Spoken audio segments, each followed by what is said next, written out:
Diama yitwa Chelsea de Rose, ikipe yo ku kiraro irandani irimo irakora ibintu byayo bucece mu gace kugeza kuri izi saha none y'ibyikoreye ikipe ya Inter Milan ni hijack ikomeye cyane muri uyu mupira w'amaguru. Ndakuramukije cyane, urakaza neza ku muryango wa Dako Sport yabo ukomeza kugeza amakuru ya sport umunota akumunota n'amakuru meza kandi agezweho. Icyo nakubwira rero, ikipe ya Chelsea de Rose irimo iravugana n'umudefenseri w'ikipe ya Atalanta utijwe muri Cagliari. Hari n'indi nkuru ndibuze kugenda nkugezaho y'umukinnyi nanone w'umudefenseri ukina hagati mu ikipe ya Como kwa Fabregas. Iyi kipe ya Chelsea nayo ibigeze kuri abo bakinnyi bombi ngiye kubakuganirizaho, ndakubwira no kubyacarobaho gatoya.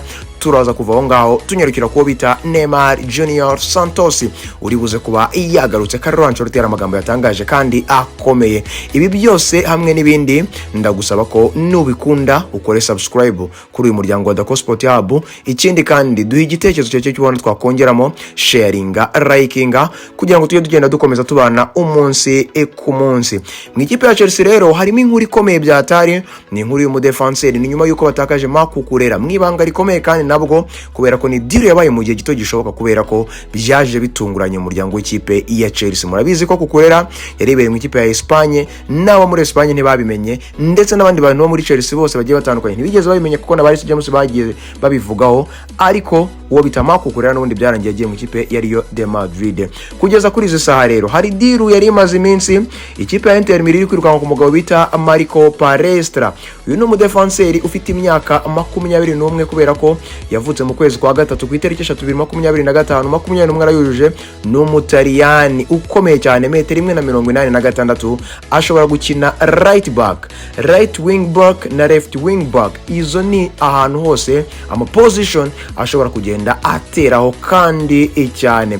Nukuvuga ngo kandi uyu mukinnyi ni umukinnyi rwose ukomeje kugenda agaragaza ko afite ubushobozi butandukanye, kubera ko ubu ngubu ni umukinnyi w'ikipe ya Atalanta ariko atijwe muri Cagliari. Uyu mudefenseri ni umudefenseri uryoshye byatari kugeza kuri ubu ngubu, kubera ko 2025 2026 yabaye umudefenseri wa Serie A season 2025-2026 niwe yabaye umudefenseri wa mbere mu mwaka muri iriya season ishize. Nukuvuga ngo rero uyu mudefenseri ikipe ya Inter Milan yinjiye muri deal igana ikipe ya Atalanta, bavugana ko bagomba kuba $45 ndetse n'eshanu z'ama add-ons kuzana $50. Inter Milan imaze iminsi 10 yose yuzuye irimo iraganira n'abantu bo muri Atalanta, ariko nanone kurangiza deal bisa nkaho byagoranye. Chelsea yari irimo ireberaho hafi, ariko na Manchester City ngo yari iherereyeyo. Gusa Chelsea ngo yaje ifite imbaraga zikomeye cyane, kubera ko uyu mwana ngo yakomeje kugenda imuganiriza. None ikintu ngo yahise ikora gikomeye byatari, Chelsea yo ngo yahise bikora kwa kundi nyine nakubwiye ngo irimo irabikora mu ibanga rikomeye cyane. Yaje ireba ibiyo Inter itakoze. Uzi ikintu yakoze? Yahise ifata $55 izitereka mu ikipe ya Atalanta, irababwira ati noneho nimutekereze kabiri. Ikipe ya Atalanta nayo ntiyatindijemo, yahise ibyumva kugeza ko mu mugoroba washize ku munsi w'ejo ikipe ya Inter Milan umu agent w'uyu mukinnyi, aba director sportif w'ikipe ya Inter Milan, director sportif w'ikipe ya Atalanta bari bahuriye mu biganiro byo kugira ngo barangize iyi deal, ariko biranga. Chelsea rero iti byumva cyane ko bigeze kure cyane, irafatirana $50 cash na $5 z'ama add-ons $55. Chelsea nizo zitereka ku meza, Atalanta iti hinduka mu bwonko itivuga ati ahubwo urakaza neza Chelsea, niwe twifuzaga cyane.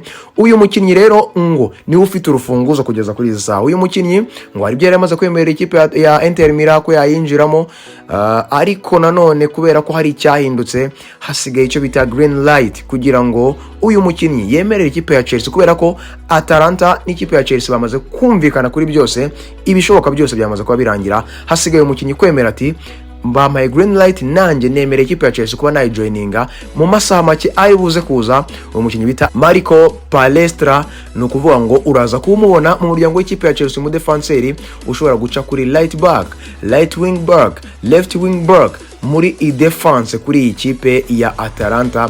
Uyu mudefenseri rero uri buze kumubona mu muryango w'ikipe ya Chelsea nibigenda neza bikarangira uyu mukinnyi yemeye ko agomba kuza mu ikipe ya Chelsea. Ndakwibutsa ko uyu mudefenseri niwe wabaye umudefenseri wa mbere wa Serie A mu mwaka wa 2025-26. Remember that afite imyaka 21 yonyine gusa. Urumva ko Chelsea n'ubundi iracyari kugendera muri wa mujyi wayo. Nzasigaye rero person terms ku mukinnyi n'ikipe ya Chelsea kugira ngo ibitekerezo bihinduke, ngo Inter Milan yagarutse irongerera baza, ariko biza kurangira n'ubundi itabashije gutanga ya mafaranga Chelsea yabashije kugezaho. Birangira rero hasigaye ko ikipe ya Chelsea igomba kumvikana n'umukinnyi kugira ngo aze kubasha kuba yaba yayisinyira. Gusa amakuru ari kugenda azamuka gake gake nyuma y'aya ngaya ngo haye nuko ngo ibiganiro biri kugenda bigenda neza hagati y'ikipe ya Chelsea ndetse n'aba agent n'umukinnyi witwa Marco Palestra. Tukiraho ngaho mu Butaliyani, Chelsea ibereye mu Butaliyani kandi cyane irimo iragenda igerageza kureba ko yavanayo udukinnyi tumwe na tumwe kandi tuzagenda tuyifasha bya hatari. Uwo bita Xabi Alonso uzwiho kuzamura impano, akazamura urwego rw'umukinnyi wa wundi wabonagamo ko adashoboye cyangwa se ataraba wa mukinnyi w'inyenyeri, akaba yamugira umukinnyi udasanzwe.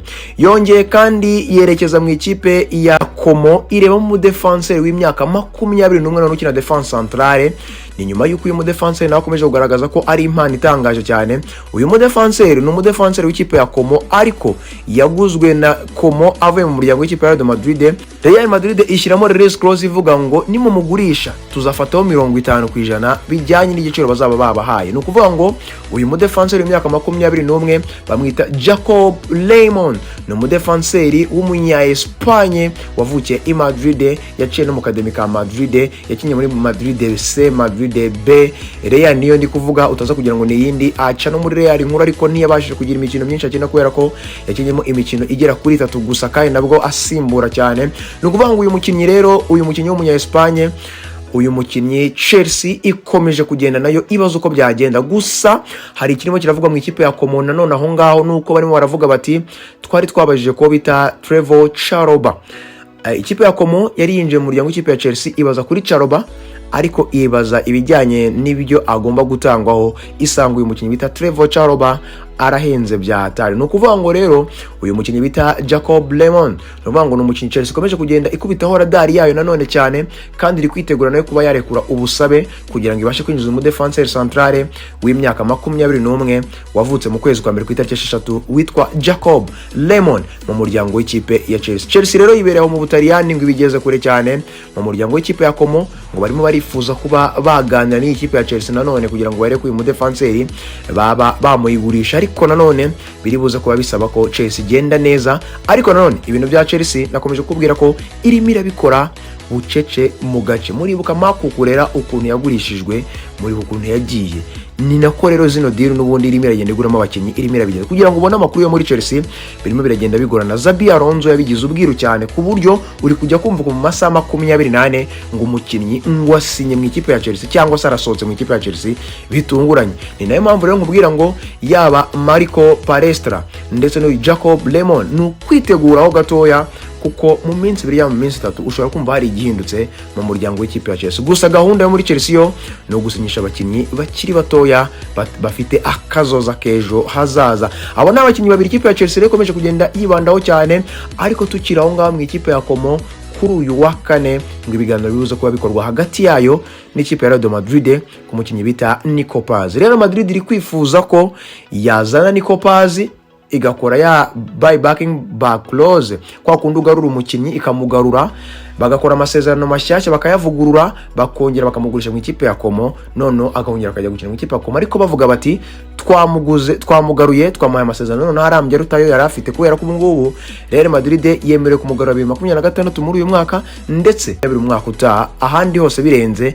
byaba birangiye. No kuvuga ngo imaze kuvugurura amasezerano rero ngo Como ngo yahita yongera ikamusubirana ikamugura nanone ikamugumana, ariko akaba harimo amasezerano avuga ngo igihe tuzamukira tuzamugarura Nico Paz mu gihe cyose ngo Como yaba itari kubyifuza gutyo, ngo Real Madrid ngo iri kubona harandi makipe azahita bikora vuba, harimo ikipe nka Inter n'andi makipe menshi kugenda mwifuza. Bisobanuye iki rero?